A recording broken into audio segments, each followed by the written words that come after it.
पुण्यश्लोक देवी अहिल्याबाई होळकर की त्रिशताब्दी का ये वर्ष है। हमारे लिए आज की स्थिति में भी उनका चरित्र आदर्श के समान है।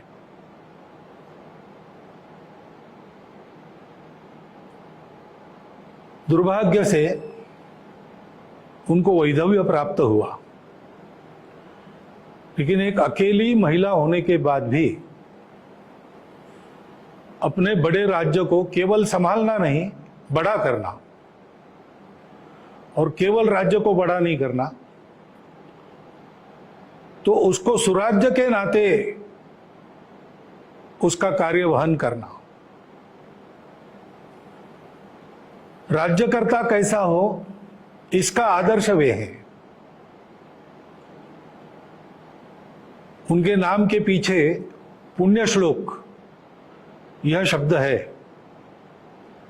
पुण्यश्लोक उस राज्यकर्ता को कहते हैं जो राज्यकर्ता अपनी प्रजा को सब प्रकार से अभावों से मुक्त करता है, दुख से मुक्त करता है, एक तरह से प्रजा के प्रति अपने कर्तव्य से उर्ण हो जाता है। वास्तव में उस काल में हमारे यहाँ पर जो आदर्श राज्यकर्ता हो गए उनमें से एक देवी अहिल्याबाई थी। अपनी प्रजा को रोजगार मिले इसलिए उन्होंने उद्योगों का निर्माण किया, और ऐसा पक्का निर्माण किया कि महेश्वर का वस्त्रोद्योग आज भी चलता है और बहुत लोगों को रोजगार देता है। प्रजा के सभी अंगों की, जो दुर्बल थे, पिछड़े थे, उनकी भी उन्होंने चिंता की। अपने राज्य के कर व्यवस्था को उन्होंने सुसह्य कर दिया, किसानों की चिंता की। सब प्रकार से उनका राज्य सुराज्य था।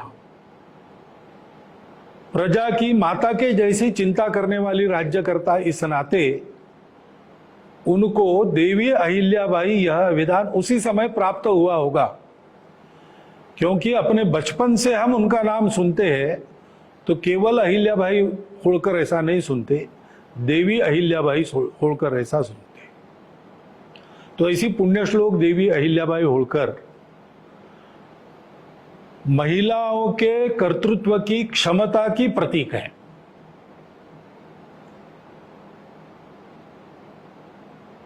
मातृशक्ति के सशक्तिकरण की बात आज हम करते हैं, लेकिन मातृशक्ति कितनी सशक्त है और क्या क्या कर सकती है, कैसे कर सकती है, इसका अनुकरण करने लायक आदर्श देवी अहिल्याबाई ने अपने जीवन से हम सब लोगों के सामने रखा है। उन्होंने जो काम किया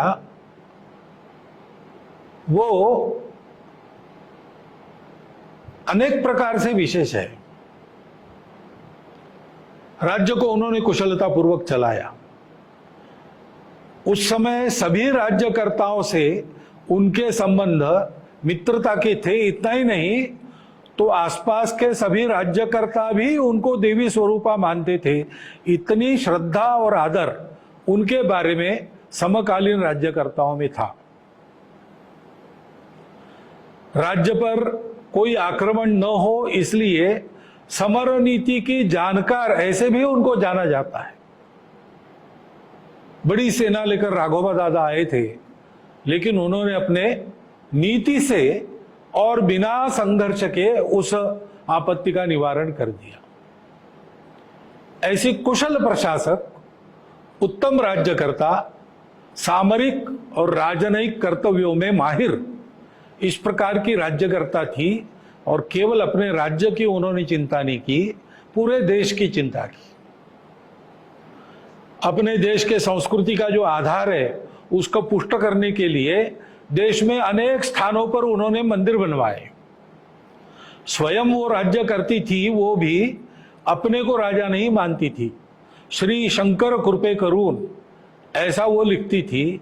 श्री शंकर आज्ञा करून, शिव भगवान की आज्ञा से राज्य चला रही है, ऐसा उनका भाव था। और कई जगह उन्होंने मंदिर बनवाए, नदियों पर घाट बनवाए, धर्मशालाएं बनवाई। सारे भारत में ये उन्होंने किया। जो धर्म यात्राओं के मार्ग थे और व्यापारिक आने जाने के मार्ग थे, उन पर उन्होंने ये सारे काम किए ताकि पूर्ववत भारत के सारी जनता का आना जाना अपने सांस्कृतिक स्थलों में और अपने आजीविका के लिए सर्वत्र चलता रहे, एकात्मता बनती रहे, बढ़ती रहे। इतना दूर का विचार उन्होंने करके यह काम किया। और विशेष है कि अपनी धर्म श्रद्धा के कारण किया, इसलिए उन्होंने ये सारा काम अपनी निजी संपत्ति में से किया। स्वयं रानी होकर बहुत सादगी से रहती थी।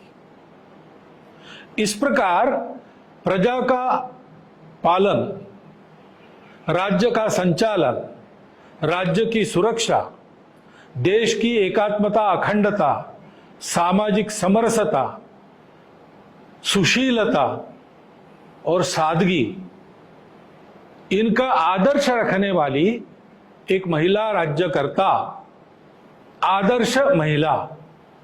इस प्रकार पुण्य श्लोक देवी अहिल्याबाई का चित्र हमारे सामने है। आज की हमारी स्थिति में भी हमारे लिए वो एक आदर्श है। उनका अनुकरण करने के लिए इस वर्ष भर उनका स्मरण करने का प्रयास सर्वत्र चलने वाला है। यह अतिशय आनंद की बात है। उस प्रयास को सब प्रकार की शुभकामना देता हुआ मैं अपना कथन समाप्त करता हूं।